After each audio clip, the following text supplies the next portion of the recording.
This is Bob Iaccino, co-founder and chief market strategist at Path Trading Partners.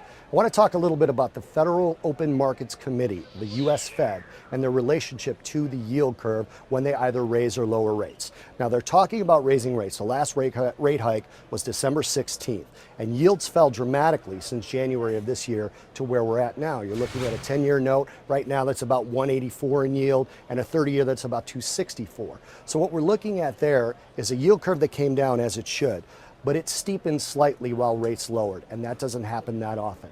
What you want to look at with the Federal Open Market Committee decision on June 14th and 15th is if the yield curve steepens or flattens. If it steepens, meaning that 30-year yields rise a lot faster than the lower end, which is the only end that the Fed really has an effect on, then that is an inflation rate hike. Inflation right now, year-over-year CPI is at about 2%, which is the Fed's target, but the PCE deflator, which is much more important to the Fed, which only comes out quarterly, is only at about 1.75%. So we're sort of in the range of the target they're looking for. But what happens with the yield curve will tell you whether it's an inflation rate hike or just a normalization, and the Fed thinks the economy can deal with this. In the short term, what we're looking at in terms of levels is about 188 on the 10-year note as a ceiling, and about 270 on the 30-year bond as a ceiling. If rates get above those levels and start to treat that as a floor, you're seeing a change in the tone of interest rates. You're seeing that interest rates are going to rise,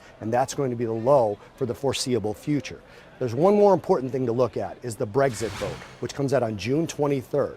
So approximately 9 days after the Fed meeting starts. That's very important because the Fed has signified that overseas developments matter to the overall global economy and to their decision-making process. So if the Brexit vote is important to the Fed, they won't go in June. If they think the economy is strong enough to withstand even a Britain exit from the EU, then they'll go in June, and you have to watch the developments of the yield curve.